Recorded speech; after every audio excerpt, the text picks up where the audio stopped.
Aquí comienza Hijos de Punta con Raúl Coe. Bienvenidos.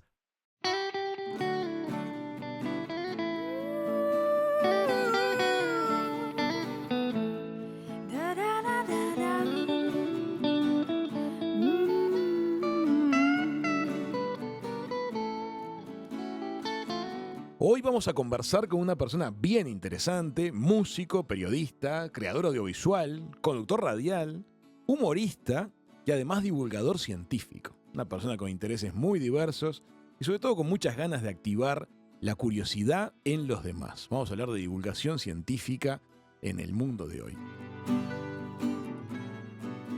Hola, Leandro.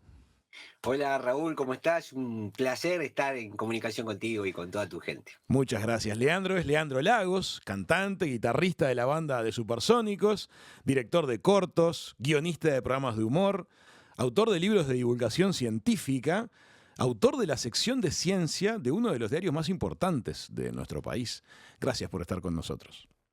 Bueno, es un placer, me encanta conversar de estas cosas y de cualquier otra, como ya ves, así que encantado. ¿A qué atribuís ser una persona tan curiosa? No sé, no me creo muy distinto a los demás, creo que la curiosidad es una capacidad que todos tenemos. De hecho, por algo los bebés son tan peligrosos cuando empiezan a gatear, ¿no? Porque es un instinto salir a explorar el mundo que está alrededor.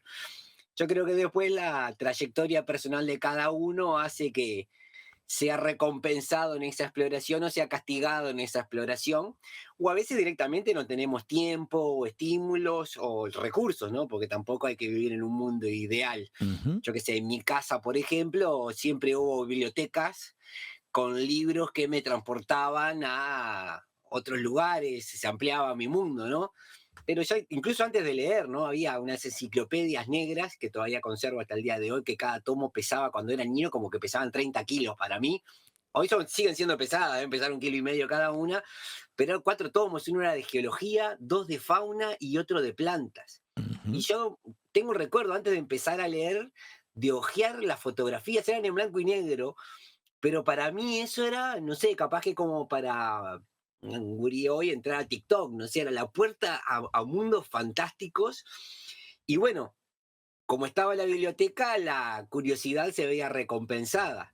Pero bueno, hoy por hoy, un libro en una casa, lamentablemente no es tal vez lo más común, pese a que para muchos de nosotros es la realidad en la que nos criamos, ¿no? Entiendo claramente.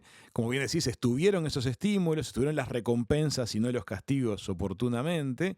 Tal vez hoy hayan cambiado algunos de los estímulos. Quiero pensar que siguen estando.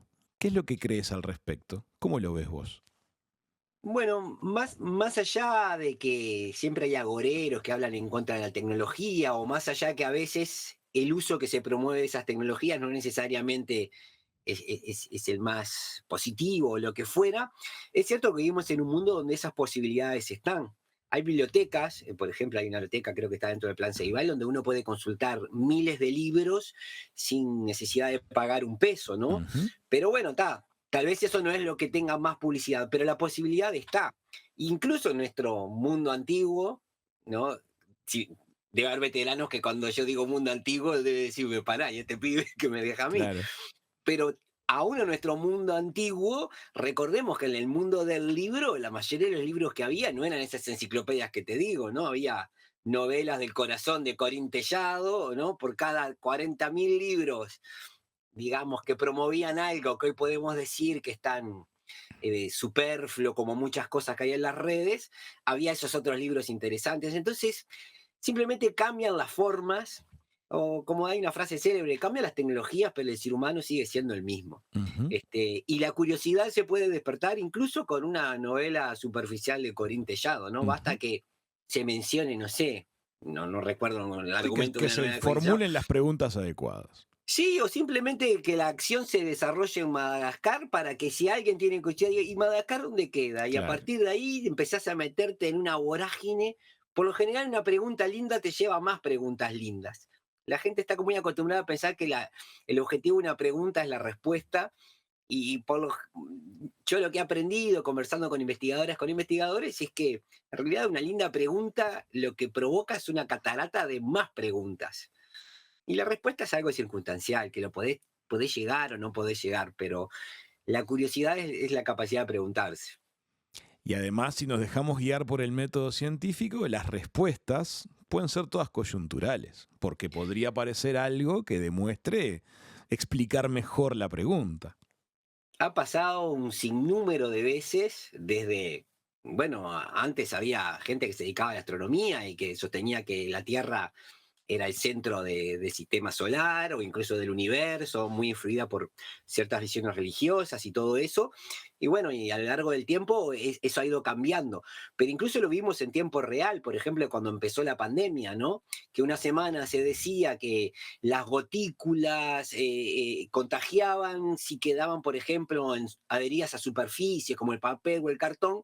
Y luego se vio que, por ejemplo, la incidencia del contagio a través de que tocaras una superficie que había sido rociada con gotículas unas horas antes era mínima, ¿no? Y entonces ahí se mostró que mucho más efectivo que andar limpiando cada cosa que tocabas. En Estados Unidos hubo Una toda una crisis obsesión. porque está muy de moda eso de comprar pidiendo de tu casa y te traen un paquete. Entonces, ¿qué pasaba si tocabas el paquete que te trajeron? Te ibas a morir. Y esa incertidumbre iba cambiando a medida que la evidencia se iba generando. Y ahí lo vimos en tiempo real como fuimos aprendiendo a convivir con ese virus que hoy prácticamente sabemos que se transmite por el aire, por esas gotículas, por la respiración, que con las mascarillas y algunas otras medidas bastante sencillas nos manteníamos bastante a salvo. Sí, está claro. Ahora, me das pie para una pregunta justamente con ese caso que traes a colación. Em, el caso del COVID disparó también una larga, tal vez demasiado profunda polémica acerca de la validez de las vacunas. ¿Por qué? Porque había que desarrollar una vacuna para algo nuevo. Y entonces, como bien decís tú, la vimos desarrollarse en tiempo real. El tiempo demostró que funcionaba y que se logró controlar la epidemia. No obstante, hoy estamos observando a nivel mundial una crisis en la confianza de las poblaciones acerca de los sistemas de vacunación. Tú sos actualmente del bando de promover la ciencia, sos un divulgador científico. ¿Cómo te impacta a ti los eventos de pseudociencia o la aparición de estos nuevos dogmas de desconfianza que se ven en el mundo? Bueno, eso que decís creo que ha dado lugar a ríos de tinta, a haber gente que está estudiando o que hizo esto su tema de estudio, ¿no?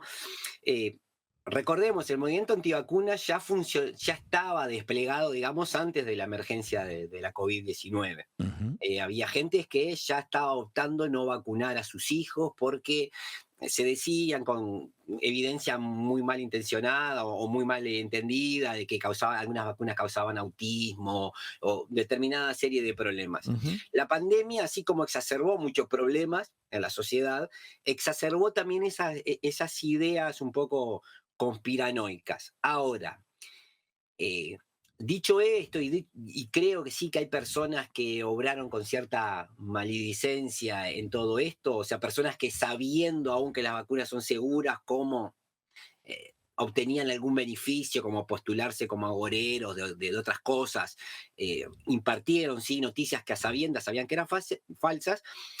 Lo que no podríamos hacer nunca, o por lo menos lo que yo aconsejaba nunca, es ir en contra de la duda de la gente. La duda es el mecanismo por el cual avanza la ciencia. Ujú. Incluso dentro de las cosas que para mí hace maravillosa la ciencia es no respetar dogmas, ni no respetar que, por ejemplo, algo es válido porque lo dice fulano o sultano, si fulano o sultano es profesor grado 5 de la universidad. La ciencia no se maneja con esos rangos militares. Lo que importa es qué evidencia hay que sustente eso que dice esa persona. Y da lo mismo que sea un profesor encumbrado de 70 años de carrera o sea una persona que hizo un descubrimiento en los primeros años de su carrera, su primera investigación topó con algo que era realmente importante. En la ciencia lo que te van a preguntar no es cuántos años llevas trabajando en esto, en teoría, ¿no? En un mundo ideal, sino que van a ver, bueno, qué evidencia y cómo la evidencia te permite afirmar lo que afirmas. Entonces, hubo también como había un movimiento muy fuerte de ciertas teorías conspiranoicas, algunas muy alocadas y otras personas con dudas genuinas, se tendió también a, a bastardear cualquier duda que uno pusiera. No está mal que una persona adulta que tiene hijos se pregunte, ¿qué tan seguro vacunar a mi hijo con una vacuna que se acaba de desarrollar? Tengo dudas. Está bien, sería un mal padre si no hiciera mediar su razonamiento para qué es lo mejor para su hijo, ¿no? Porque así como están las vacunas, bueno, uno podría pensar, bueno, el mundo ahora, todos usamos celular y acríticamente cuando cumple 2 años ya le regalo el primer iPhone a mi criatura. ¿Queremos eso o queremos padres que reflexionen cuándo es el mejor momento para que un menor tenga un celular? Y Ujú. lo mismo es la discusión con las vacunas. Entonces, por un lado, no podés enojarte con los que dudan. Y lo que tenés que hacer es simplemente tratar de acercar la evidencia de la forma más honesta posible, de la forma más comprensible posible. Después cada uno, si cada uno, viendo toda la evidencia que hay, abrumadora de que el planeta Tierra es esférico y quiere creer que la Tierra es plana, está perfecto, digamos, siempre y cuando no haga cálculos aeroespaciales ni la vida de otras personas dependan de ello. Eh, hay un momento en que uno se detiene y dice, mira, esta es una disciplina que con determinadas reglas obtiene tales conclusiones que encima, como vos dijiste bien, son siempre circunstanciales y hay que estar abierto a la nueva evidencia. Pero eso no se puede imponer, porque imponerlo atentaría justamente contra la belleza que tiene la actividad científica y pasaría a ser ya un dogma o una imposición religiosa. Ah, Entiendo. hubo gente que la quemaron por decir que la Tierra no era el centro del sistema solar ni del universo. No podemos parecernos a eso y desde la ciencia tratar de quemar a las personas que tienen dudas que pueden ser razonables. Y más bien, lo que yo decía siempre es que eso interpelaba a la sociedad. Bueno, ¿cuál fue el esfuerzo que hicimos porque las personas se apropiaran de la ciencia? ¿Cuáles fueron nuestros esfuerzos para que esto, que es una actividad que se hace muchas veces en casi todos los países con gran parte de los dineros públicos, toda la gente pudiera gozar del conocimiento generado por esa ciencia en la que cada país invierte? Entonces, la fácil era decir, son toda una manga de conspiranoicos, no sé cuánto, y burlarse. Pero yo qué sé, en el diario sacamos una nota, un profesor de la Facultad de Ciencias, que es físico, se llama Ernesto Blanco, donde él decía algo que estaba buenísimo, que era una persona que tenía dudas de si una cuchara se le iba a pegar porque se vacunó, más allá de que la evidencia dice que el grafeno y el magnetismo no tienen mucho que ver, pero si la persona realizaba un experimento, o sea, pegarse una cuchara a ver si colocarse una cuchara a ver si se te pega es un experimento. Desde la ciencia nunca podemos estar en contra de eso. Al contrario, es decir, tenés las dudas, bueno, ¿cómo podríamos demostrarlo? Es razonable, Se- pero te hago una pregunta.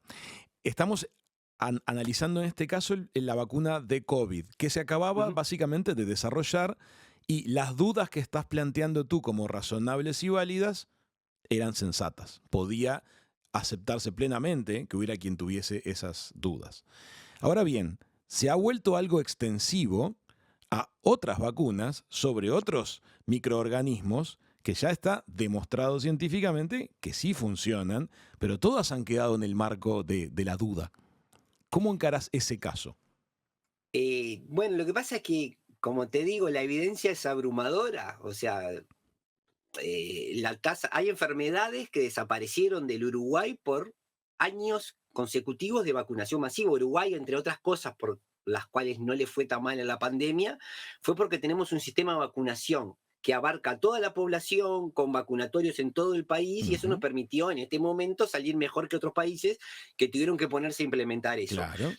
Pero nosotros nos vacunamos contra la varicela, nos vacunamos contra la BCG, te damos un montón de Tuberculosis, vacunas, claro. la poliomielitis, o sea, para la generación de mis padres, por lo menos, ¿no? Yo nací en los 70, mis padres nacieron en la década del 40. Ujú. Había muchas personas que sufrían la poliomielitis, que tenían miembros que les crecían menos, y era común ver gente que tenía algún problema en un estadio de su desarrollo por esa enfermedad.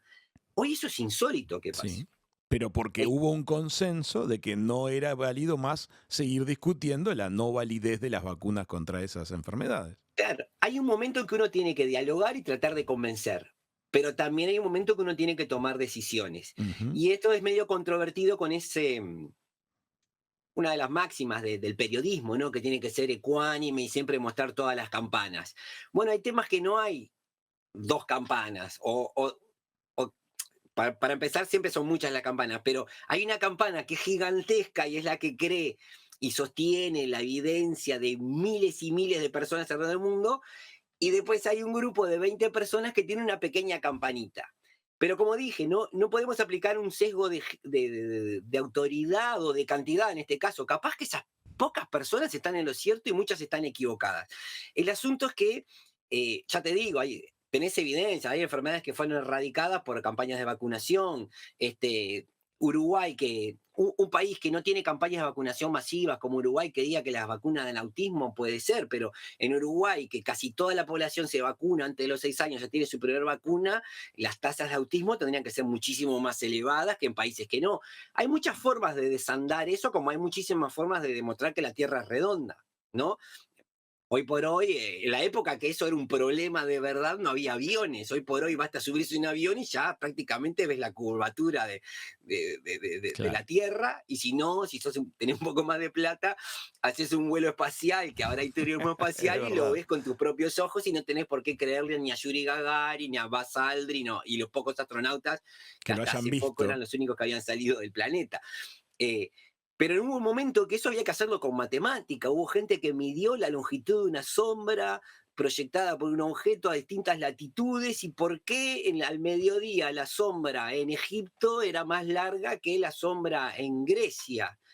Y bueno, la única forma elegante geométricamente de explicar eso es que hubiera una diferencia No en la compartían el plano. distancia, en la distancia que había de cómo ese rayo de sol impactaba a esa hora en distintos lugares. Todo eso está para revisar, y si alguien hace un análisis matemático y profundo de eso y le da otro resultado, bueno, la Tierra será hexagonal o la forma que sea. Pero no alcanza con decir, no, yo eso no lo leí y no me interesa porque no es así. La ciencia también tiene eso cuando te decía las dos campanas, perfecto.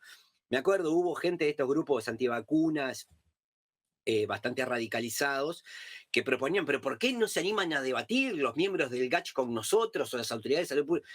Y bueno, lo que pasa es que hay discusiones que depende cómo las des, ¿no? Ya están condenadas a... Es como un debate político en esos Claro. debates que vemos en horario central previo a las elecciones, Sí. donde en realidad lo que uno observa son las cualidades comunicacionales de una persona de salir bien parada de una situación, pero la esperanza de que esas dos personas hablando lleguen a un punto distinto al previo que tenían cada una y que ese punto beneficie al resto de la sociedad son casi nulas. Es decir, bastante utópico. A veces Exacto. quiero pensar que se sigue dando todavía en Uruguay, en particular. Pero bueno, entiendo claramente lo que decís.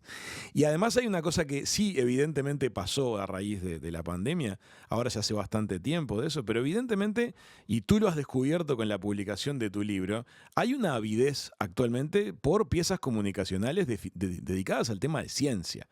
Esto pareciera que tuvo una activación, ¿no?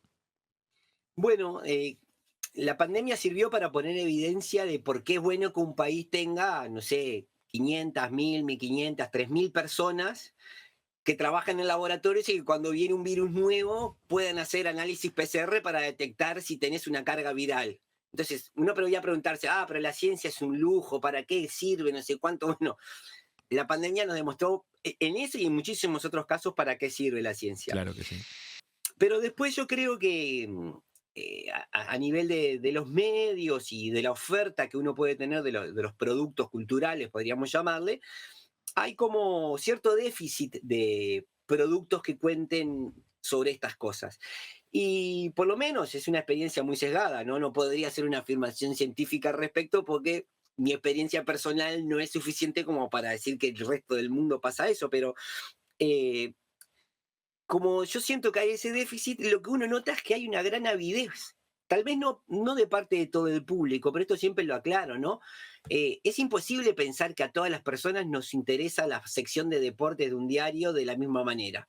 ¿Es así? Hay, hay fanáticos de Peñarol y de Nacional que no se pierden un partido, que van a consumir eso de una manera distinta a una persona que es apenas simpatizante o a muchas otras personas que, por ejemplo, se acercaron al fútbol cuando Uruguay le empezó a ir bien en el Mundial de Sudáfrica, ¿no?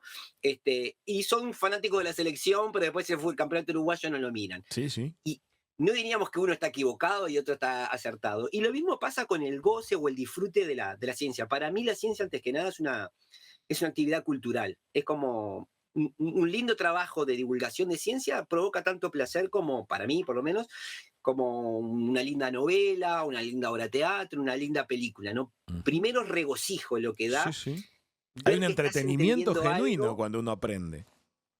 Exacto, yo siempre digo, ¿quién con la mano en el corazón te va a decir, la verdad que no tengo ningún interés en saber hoy algo que no sabía ayer? Sí, cuesta. Hay que ser una persona muy enfática como para poder llegar a decir una cosa como esa. Te podría decir capaz que no tengo tiempo o capaz que me interesa saber eso respecto a algo culinario para la cena que voy a preparar, pero negarse el conocimiento, esa curiosidad es un poco lo que ha hecho que esta especie, de los seres humanos, seamos lo que somos, ¿no? Somos máquinas de asimilar nuevo conocimiento. También todo esto de los movimientos antivacuna tienen un poco con esa maquinaria que traemos, que consiste en tratar de extraer patrones de las experiencias que vivimos. La Ujú. ciencia es una forma ordenada de hacer eso, pero sin la ciencia todos lo hacemos. De hecho, por ejemplo, un niño aprende los primeros rudimentos de la física viendo. Cuando vos le lanzás una pelota y el niño se Imagina la posiciona para trayectoria. interceptarla y Claro. agarrarla, Sí. es una serie de, eso implica tener un conocimiento no verbalizado ni formulado con fórmulas y notaciones matemáticas de cómo caen los objetos con la gravedad de 9,8 metros por segundo del planeta Tierra. Ujú. Si ese niño hubiera crecido en Marte, tendría otro tipo de reflejos adecuado a cómo va a caer en esa otra atmósfera. Claro. Este, esa capacidad de curiosidad, de querer saber, de expandir, fue lo que nos sacó de África. La humanidad, el Homo sapiens proviene de África y se expandió a Asia, Europa, después llegaron al continente americano. eh, Hasta, bueno, los indígenas del sur de América llegaron a la Antártida mucho antes que la descubrieran los europeos. Eh, esa curiosidad es innata, la tenemos nosotros, y encima somos una especie que, si no es que tengamos una inteligencia fascinante cada uno, pero sí tenemos una poderosa inteligencia colectiva, porque logramos es que el conocimiento que un individuo adquiere a lo largo de su vida no muera con él. Por ejemplo, un chimpancé puede saber dónde están las mejores frutas de una selva, puede saber cómo hacer una herramienta, pero muchas veces ese conocimiento, si no se transmite, muere con el individuo que tiene el conocimiento. Nosotros, a través del lenguaje y de otro sistema de cosas, logramos que cada generación acumule el conocimiento que tenían los anteriores. Después Quiero lo que haga con ese pensar, conocimiento es quiero distinto. pensar que es así, pero a veces cuando aparecen eventos como los que mencionábamos hace unos minutos, uno se pregunta si estamos preparados como especie para pararnos arriba de los hombros de la generación anterior o si empezamos con un cuestionamiento que a veces es un poco inconducente. Pero entiendo claramente que estamos capacitados para construir arriba de lo que ya estaba construido. Lo que pasa es que hay una, una gráfica, ¿no?, que se conoce como la campana de Gauss, que explica muchísimas cosas. No la voy a dibujar ahí, a ver, estoy acá. Sí, ya ahí la vemos. Es una campana, como una campana, ¿no? Forma de La, campana.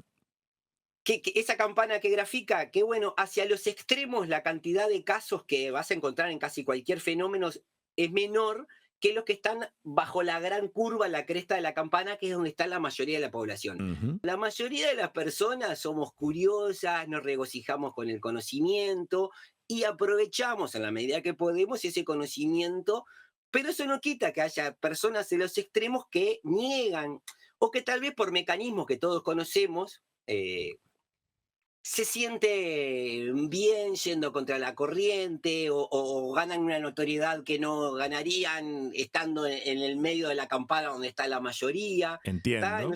En nuestras sociedades tratar de diferenciarse es bastante importante, entre otras cosas porque dejamos ser grupos de 50, 60 monos que andaban por la selva y ahora Montevideo, que no es una ciudad enorme, tiene 1,5 millones de habitantes. Entonces, bueno, diferenciarse es casi una necesidad muchas veces. Comprendo, claro que Y sí. puedes diferenciarte diciendo pavadas. También Yo lo he hecho, funciona. soy la, hago la prueba de Vos eso. sos la prueba viviente. Te quiero hacer una pregunta que viene a colación de esto y que me gusta mucho escuchar tu mirada al respecto. A veces cuando uno intenta una actividad de divulgación sobre técnicas, sobre ciencia o sobre otras actividades, puede ser una enseñanza de un deporte, aparece una preguntita que es un gran freno y me gusta que opines al respecto. Aparece la preguntita, ¿y esto para qué me sirve? Sí, esa es una de las preguntas más incómodas y una de las respuestas más lindas. Yo se la trasladé a una persona que ahora está en Facultad de Ciencias, que estudia arañas, ¿no? Se Ujú. llama Damián Agopián, em, que es una historia fascinante porque él ya en el liceo había visto una araña que se parecía a una hormiga y fue y le dijo a su profesor de biología y el profesor dice, no, estás mal, eso es una hormiga. Damián siguió empecinado con que no, que eso era una araña, lo llevó a Facultad de Ciencias, le dijeron no, no, no sé qué, y terminó siendo una araña que imita hormigas, un saltícido, ¿no? Eh, y entonces una persona que investiga arañas está muy acostumbrada a que la gente le pregunte, ¿y para qué sirve conocer este saltícido, esta araña que imita unas hormigas? Y él tenía una respuesta muy linda que yo repito siempre que puedo, es que cuando le preguntaban eso decía, ¿y esa es la primera pregunta que se te ocurre cuando te digo que hay una araña que imita hormigas? ¿Para qué sirve? Habiendo tantas otras preguntas maravillosas, ¿no? Eh, entonces, para empezar, no todo tiene que tener una funcionalidad inmediata. ¿Para qué sirve leer Hamlet? Eh, ¿Para qué sirve ver la serie de Netflix que vamos a ver esta noche? ¿Para qué sirve escuchar una sinfonía de Mozart? O el último tema de Once Tiros, o Trapo, lo que sea que te guste escuchar y te conmueva. Eh, ya te digo, la ciencia es como primero es una actividad cultural, pero segundo es muchas veces una necesidad. Entonces, conocer los bichos que nos rodean, los hongos, las bacterias que nos rodean, ya para empezar, es algo que da placer. En eso que te decía, ¿quién no quiere saber algo que ayer no sabía? Ujú. Si yo te digo, mira, hay arañas que imitan hormigas, no creo que te haga hecho una persona más pobre. A lo sumo no te va a interesar, vas a bostezar.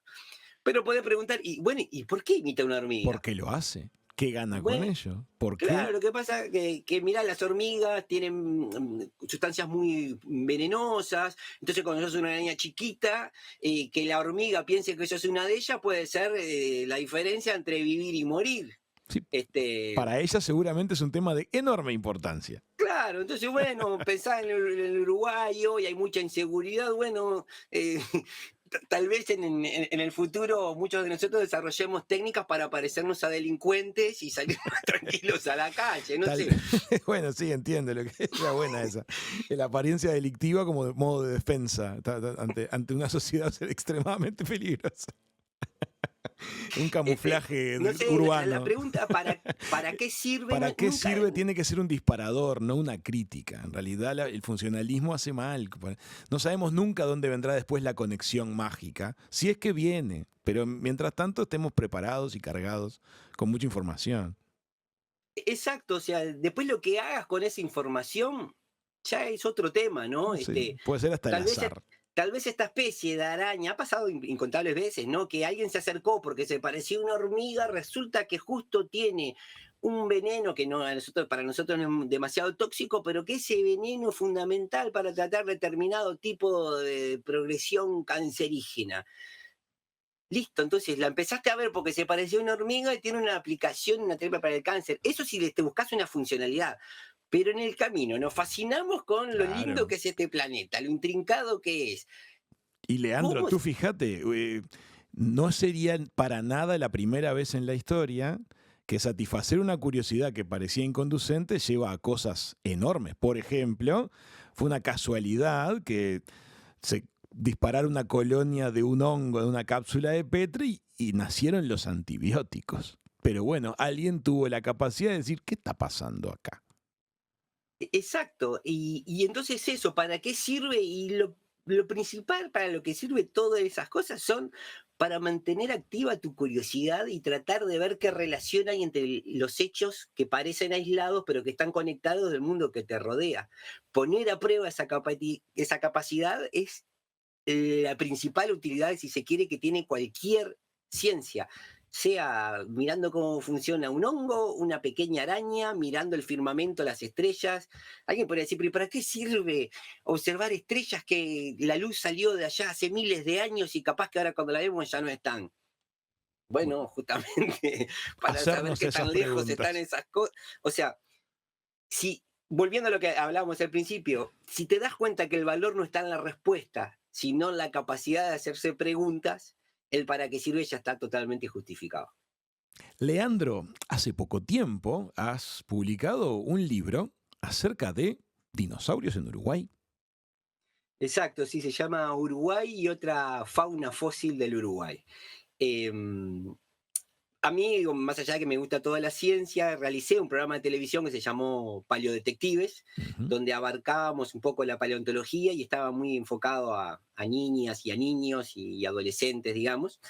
Em, y a partir de eso, de mi situación de curioso general y no experto ni en la paleontología ni en ninguna otra disciplina, estar en contacto con paleontólogos me cambió la vida en el sentido que hoy yo ya no puedo ir a una playa sin empezar a buscar fósiles. Ya, Ah, para mí la playa dejó de ser un lugar donde uno toma sol, donde hay arena, donde se baña. Yo voy y me paso una hora con la mirada baja buscando a ver si encuentro un fósil, porque es algo que me llena de un placer más grande que el sol, la arena y el baño. maravilloso. Y así he encontrado, ¿no es cierto? Mi escritorio está lleno de pedacitos, ¿no? No son grandes piezas, ¿no? Pero este es un fósil recolectado de una playa de Rocha. Estoy Ajá. rodeado de esas O sea, cosas. encontramos esas cosas y vamos con la mirada atenta, aparecen. Exacto, por esa cosa, esa curiosidad, que una vez que te muestran algo ya, una vez que conoces algo, es imposible volver al mundo anterior a que conocieras esa cosa. Una vez que Claro, te muestran cómo es un fósil, ya no puedes decir no sé cómo es un fósil. claro. Sí, ya se Y destaca cuando de una piedra cualquiera. te arruinaron, cuando te muestran cómo es un fósil, ya no podés andar por ahí dejando fósiles quietitos, ¿entendés? Es un life changer, te cambia la vida. Eh, y yo cuento una anécdota. Cuando yo era pequeño, gracias a que había libros y que me regalaban libros y todo eso, yo tenía libros de dinosaurios y libros de fósiles.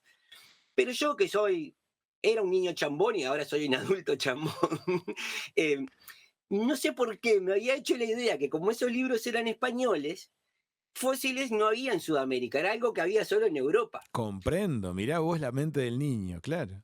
Entonces crecí con esa creencia, ya ves, incluso leyendo cosas uno puede tener creencias que no tienen nada que ver con la realidad del mundo. Ujú.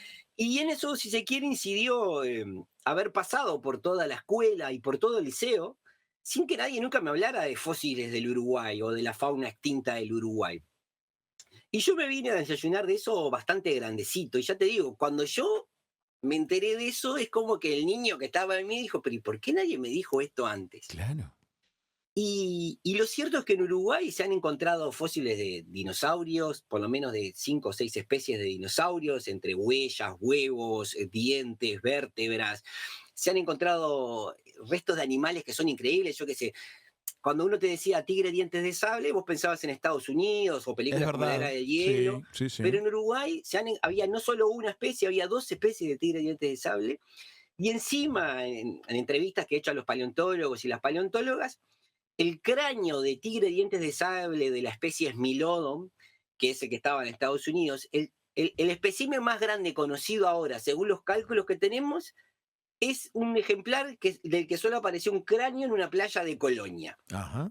Entonces vos decís, pero Puchi, ¿por qué esto a los niños no se los dicen? Porque a los niños de Colonia no van por ahí con la frente en alto Sí, diciendo, como en el escudo de Colonia tendría que estar eso. exacto, acá apareció el tigre diente de sable más grande de todos los tiempos hasta ahora, porque mañana puede aparecer un cráneo en Perú y el más grande va a ser el peruano. La ciencia es Correcto, así. es así. Este, y bueno, entonces, como esa cosa de por qué no me lo contaron a mí. Y cuando uno va a fijarse en los materiales que hay, tampoco tenemos muchos libros que hablen de esas cosas y que le cuenten a las niñas y a los niños lo que había acá antes. Hay un libro muy bueno que creo que se llama, lo estoy mirando, por eso miro para arriba, lo tengo acá en la biblioteca bien cerquita, Fósiles del Uruguay, pero es un libro que cuenta así todo un panorama de los fósiles que se han encontrado en Uruguay, pero es un libro que se usa como libro de texto en la Facultad de Claro, Ciencias. es más un manual técnico. Exacto, después salió otro libro que se llama Megafauna 3D, pero nos faltan esos materiales. Y sin esos materiales es imposible despertar curiosidades Sí, por lo que te rodea. es la puerta de entrada, es el disparador, es de alguna manera. Yo recuerdo libros de mi niñez y las ilustraciones de esos niños, y cuando evoco el tema a veces, la imagen que me viene es la página de ese libro que de repente la abría con 5, 6, 7 años. Es increíble el cerebro del niño cómo graba ese tipo de cosas. Es muy valioso. Entonces, ustedes prepararon un libro y cuentan esto. Exacto, tratamos de contar, bueno, elegimos un grupo, creo que son veintipocos animales que se encontraron por acá, que son relevantes por algo, ya sea porque son especies nuevas o porque son animales increíbles. Yo que sé, acá en Uruguay había macrauqueñas, bueno, ese no está en el libro, creo, pero bueno, eran como una especie de mezcla de caballo con Ujú. tapir, con jirafa, tenían un cuello alargado, medían como 2 metros. eh, Sí, deben haber sido unas maravillas de ver. Si lo vemos en claro, Jurassic Park, diríamos, wow, qué animal maravilloso. y muchos de esos animales, incluso, dado que hoy sabemos que los seres humanos llegaron a este rincón de Sudamérica hace unos 14.000 años y en Sudamérica en general hace unos 16.000 años por lo menos, muchos de esos animales, los tigres dientes de sable, se extinguieron hace unos 11.000 años. O O sea, sea, convivieron con humanos. durante miles de años, acá en Uruguay, hubo gente corriendo porque se te venía un tigre de dientes de sable arriba, o al revés. Atemorizados por un O, diente de sable. o al revés, un tigre de dientes de sable corriendo porque se le venían La los tribu. humanos arriba, ¿no? Claro. Porque en eso de cazar fuimos muy eficientes. Estamos hablando de miles de años de esa convivencia que acabas de Exacto, y mencionar. no solo con eso. Había elefantes, hay una especie que se llamaba Notiomastodon platensis, es como una especie de mamut, pero sin lanudo, ¿no? Que vivía acá y convivió con toda esa. Había un oso, el oso de cara corta, que convivió con toda esa gente. Entonces voy a decir, pero pará, El origen de la garra charrúa, sin duda, ¿no? por eso, pero ¿y por qué no me lo contaron en la escuela o Es en el muy liceo? fascinante, claro que sí. ¿No? Y a la vez, bueno, en el libro tratamos de decir, y tal fósil, yo que sé, por ejemplo, el fósil del vampiro más antiguo que se conoce ahora, apareció en San José. Entonces, bueno, vos decís, es el vampiro Maragato, ¿no? Entonces yo me imagino que si sos una niña o un niño de San José, no Maravilloso. solo te enterás que eso estaba en Uruguay, sino que tenés como cierta alegría de sentimiento de pertenencia de tu departamento. En Guichón, por ejemplo, se encontró una especie de crocodiliforme, se le llama, es como una especie de animal muy parecido a los cocodrilos, eh, que se llama Uruguaysucus. Uruguay sucus. Uruguaysucus, Uruguay por Uruguay, y sucus porque es como un sufijo que se utiliza en latín para hablar de estos animales parecidos a cocodrilos. Y está, por ejemplo, en el escudo del equipo de básquetbol universitario de Guichón, tiene un Uruguaysucus, ¿entendés? Hermoso. Gran dato. Entonces, son esas cosas lindas que, que uno cree que despiertan curiosidad, que dan las ganas de conocer más y que te hacen valorizar, en este caso, la biodiversidad pasada. Pero bueno, quien valora la biodiversidad del pasado también está en mejores condiciones para apreciar la biodiversidad del presente, ¿no? Eh, lo mismo que pasaba con los fósiles, es más factible que un niño o una niña de Uruguay te hable de tigres, de leones, de jirafas, de elefantes, de rinocerontes, y que no sepa que en Uruguay, no sé, hay coatíes, osos hormigueros pequeños, que es el tamanduá, que te hable, tenemos un marsupial acuático que es el chapoc, que no solo tiene un marsupio donde guarda sus crías, sino que los machos, como andan en el agua, tienen un marsupio donde ponen sus testículos para que no se les enfríen demasiado. Ah, Eh, hermoso. Hermoso caso. tenemos, ¿cómo es? Estos bichos, bueno, no me salen, perdón, pero tenemos una cantidad de fauna que es tan carismática o más carismática que mucha fauna de otras partes, pero como los libros que consumimos los escriben en otras partes, como los documentales de fauna que consumimos o son de la BBC o son de National Geographic, Absolutamente cierto. a la Absolutamente hora de cierto. pensar un bicho pensamos en los bichos Sí. que no. Te pregunto marsupial y todos pensamos en canguro. Y sin embargo, tenemos nuestra versión y no la tenemos en el radar. Yo le eh, quiero contar a la gente, además que nos está escuchando, que este libro, Dinosaurios y otra fauna fósil del Uruguay, es además de realmente, digamos, enriquecedor, un gran disparador de curiosidades, además es un objeto muy bello. Han trabajado unas ilustraciones que son bellísimas. ¿Con quién es este equipo? Bueno, Edu Esganga es el ilustrador y coautor del libro. Ujú. Em, Él tuvo una tarea extremadamente difícil y para mí lo que más me gusta del libro, tal vez porque yo estoy aburrido de los textos, porque los textos son como para hablar conmigo, ¿no? Yo me aburro bastante de mí mismo, me vivo conmigo todos los días. Pero para muchos de esos animales, que son descubrimientos nuevos para la ciencia, o sea, los paleontólogos y las paleontólogos de Uruguay han descrito muchas especies que antes no se conocían, no hay imagen. No hay Vos- imagen, hay que imaginar, hay que imaginar cómo fueron. Y ahí tenés que hacer un salto donde la ciencia, que también la gente piensa que la ciencia es una actividad que simplemente es contemplativa de lo que ya existe. La ciencia es una disciplina que tiene muchísima imaginación. Hacer una hipótesis es hacer una idea de cómo podrían estar relacionadas dos cosas antes de hacer la medición de si esa hipótesis es válida o no, ¿no? Es imposible conocer algo si solamente decimos lo que ya conocemos. Hay que hacer un Ujú. momento que uno tiene que saltar de una liana como Tarzán, y antes de agarrar la otra está un poco en el aire. Ese es el Ujú. momento de si la hipótesis se confirma o no se confirma. Y en la paleontología tiene eso, que vos tenés fragmentos, pedazos de huesos o de una huella, o fragmentos de un animal, casi nunca en Uruguay aparece el animal completo, y vos tenés que imaginártelo cómo era, qué comía, y hay muchas formas que la ciencia tiene para saber esas cosas, pero todo eso a la hora de hacer un libro tiene que terminar en una imagen, ¿no? Yo Sí, hay no que te puedo hablar de un bicho sintetizar que no te todo eso. muestro, ¿no? Claro, claro. Y ahí Edu hizo un trabajo maravilloso dándole vida a esos animales, basado en muchas de las evidencias que hay de los trabajos de las investigadoras y los investigadores. Y esto es algo que en paleontología se hace mucho también, viendo cómo son animales que son parientes actuales de esos bichos que ya no están, o animales que hacían cosas similares a bichos, porque hay, por ejemplo, en Sudamérica, este bicho que te dije, la macrauqueña, era de un grupo que se llama las litopternas, eran unos mamíferos herbívoros que caminaban sobre sus pezuñas, que hace 11.000 años se extinguieron y ya no hay ningún animal de ese grupo de animales, no hay ningún pariente vivo de eso. No hay ni Entonces, bisnietos, no hay nada, no quedó. claro, entonces caminaba sobre las pezuñas, entonces medio parecido a un ciervo, medio parecido a un caballo, que también se apoyan en esas uñas, digamos.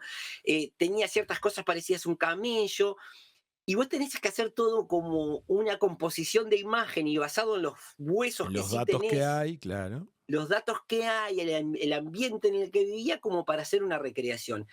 Y eso para mí también es lindo porque te muestra que eso, que la ciencia es una disciplina profundamente creativa Claro. y que todas las imágenes que hizo Edu Ganga ahí pueden ser agarradas por otros artistas y ser otra imagen totalmente distinta. Para empezar, por ejemplo, no sabemos de qué color eran los dinosaurios. No sabemos. Todos los imaginamos medio verde grisáceo, pero es un enigma. Claro, esa era la idea vieja que se tenía cuando nosotros éramos niños, que los dinosaurios eran todos como un lagarto, más o Tienen, menos. sí, sí, y sin pelo, una cosa así. Después la ciencia empezó a ver que había muchos dinosaurios que tenían plumas, Ajá. lo que vemos a las aves modernas, que son como los parientes que sobrevivieron a los dinosaurios, es que donde hay plumas, por lo general hay una variedad de colores que tienen que ver mucho con los cortejos y la diferenciación de especies. Entonces, si en el mundo actual pasa eso, ¿por qué no pasaría algo similar con los dinosaurios? Entonces, hay gente que te hace dinosaurios con unas plumas muy coloridas y muy llamativas. Yo que sé, imagínate el copete de un cardenal, ¿no? Con ese Claro. rojo intenso. Sí. Y podría haber Podría haber perfectamente pasado porque no se conservaría eso en el esqueleto. La vez pasada leía un informe al respecto. Decía que no podemos saber todavía si los dinosaurios no tenían técnicas de camuflaje, por ejemplo, que les permitieran cambiar el color de su piel, como lo hacen ciertas ranas o sapos en la actualidad. Y puede haber pasado a otra escala y no sabemos cómo.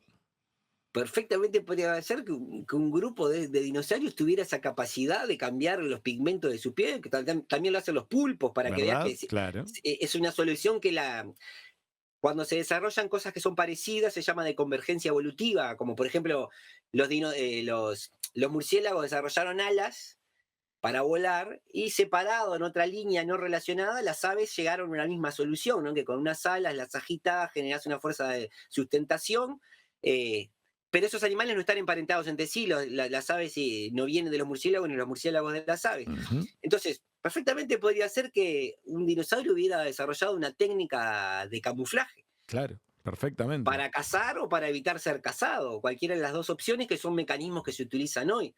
De hecho, yo que sé, hoy tenés víboras, ahí está la falsa víbora de coral, ¿no? Que tiene toda una mancha, parece la víbora de coral para que los otros pájaros no se la coman pensando que es venenosa, y para darte cuenta la tenés que dar vuelta y tiene toda una mancha en el vientre. Es una, Pero claro, anda a acercarte a una víbora venenosa, dar la vuelta a ver si es la falsa. Yo por las dudas no corro el riesgo. Leo, te quiero agradecer mucho esta charla, todos tus conceptos, y quiero invitar a la gente a que se hagan de un ejemplar de dinosaurios y otra fauna fósil del Uruguay. En cuanto lo vean en la librería se van a enamorar. El libro enamora y además es un hermoso disparador y una forma de revalorizar todo lo que tenemos sabido y por saber acerca de nuestra fauna y nuestro territorio. Muchas gracias por este ratito con nosotros. Bueno, gracias a vos porque creo que la conversación, cuando es así, que dispara y que va para un lado, para otro, que es de ida y vuelta, es una de esas formas fantásticas que tenemos de satisfacer la curiosidad. Así que gracias por esta oportunidad. Amigas, amigos, Leo Lagos y su mirada tan interesante acerca de la divulgación de la ciencia ha pasado por la mesa de Hijos de Punta.